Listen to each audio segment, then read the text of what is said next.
Well, hello there. I am watching a royal runaway romance. And the reason I am laying like this and the reason that I have makeup on is because I went wine tasting today with some friends and it was absolutely delightful. As a consequence, I'm extremely tired from wine and sun and fun and a lot of good food. So, um, this is the position that I'm assuming right now for the show, for this movie. I am just hoping that once we get the princess to Los Angeles with her uncle and the main male lead, who is the guy who was in the Eloise Mumford movie where he was a baker, the baker's son. I'm hoping that once we get there, it's going to get better because right now, when we're in Bunbury, which is the fictional place that she's the princess, um, uh, it's one of those things where the accents are a little much, and no, there is no such thing as Bunbury, so theoretically, I guess your accent could be like whatever you want it to be, but they keep saying Los Angeles as if like, is that the way like a British person would say Los Angeles? Los Angeles, Los Angeles. She and her mother have both said it that way. Um, yeah, and she's so the premise is that there's this artist who was there and he painted her, and they're like, make googly eyes at each other, and he's in Chicago, and so she like he leaves.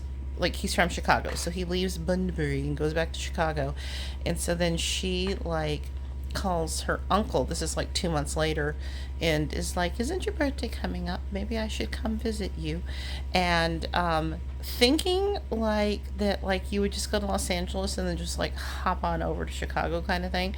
And so her assistant person was like, "How far is Chicago from Los Angeles?" And she was like, I don't really know. I would think. Let's see. Okay, so I live in the United States, obviously, and to me, like I obviously know that like Chicago is not a driving trip from California, right?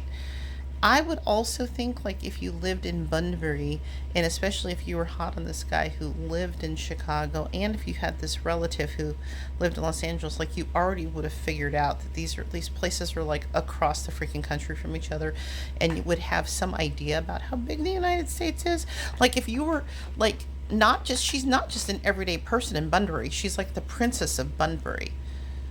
So maybe I'm just it's not as if I can tell you how far things are from each other in Europe, but like I have some idea of places that are considerably smaller than the United States just from like seeing a globe.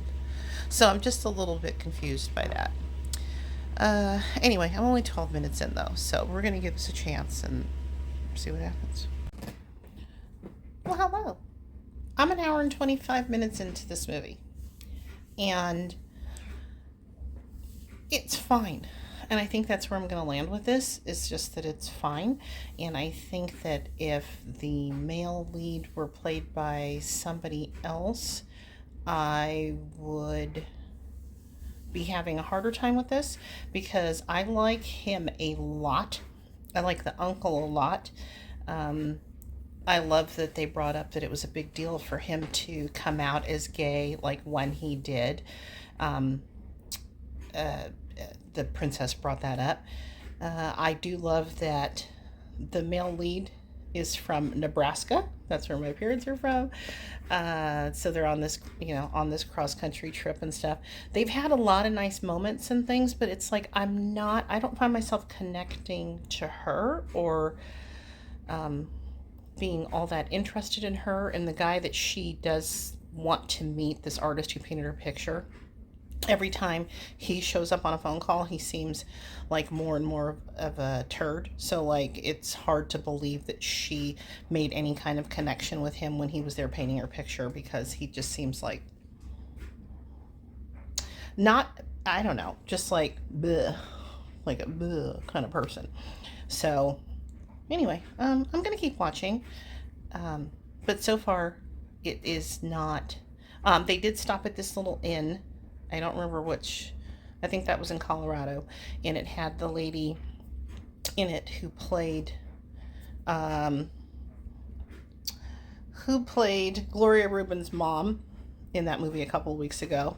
And she's, you guys know who she is. She's been in a ton of things. Here's a picture of her. I love her. And so it was nice to see her and her husband, Arnie. Nice little interracial older couple. So Hallmark is like really, they trying to like, we got some gay folks, we got interracial relationships. There's a movie coming up. I don't know if it's next week or in a couple weeks, where it looks like the main characters are gay, which I think is fantastic. We'll see. As an ally, it's, I love to see these things in the movies. So, um, in my Hallmark movies, all grown up into the whatever century we're in. It's the 21st, I think. Yeah, something like that. Yeah. So, let me go back and watch this and then tell you if I think. Let's see if they do something in half an hour that would make me think that I should tell you guys that you should watch it. Um, because right now it's kind of like it is put this on and fold your laundry and look up when, what's his name, Brett Daughtry or something like that, when he's talking, because he's adorable and I really enjoy him a lot. So let me go back. So I love that we've made it to Chicago, and we're at 1 hour and 51 minutes into this thing. And um, so we basically know it's going to take her about 5 minutes to figure out that she's made a terrible decision by trying to go and hang out with the artist guy. So if only all bad life decisions could be figured out that quickly, right? Like, that would be 5 stars, chef's kiss. Anyway, let me go finish this. Okay, I just finished it. I say put it on, fold your laundry. It has some sweet moments. I like them. I like her. She grew on me. Yeah, like I can't say run out and go watch this, but I wouldn't say not to watch it either. So it's going to be one of those. If you watch it, let me know what you think. I would love to hear. And as always, thanks for watching, and I'll be back.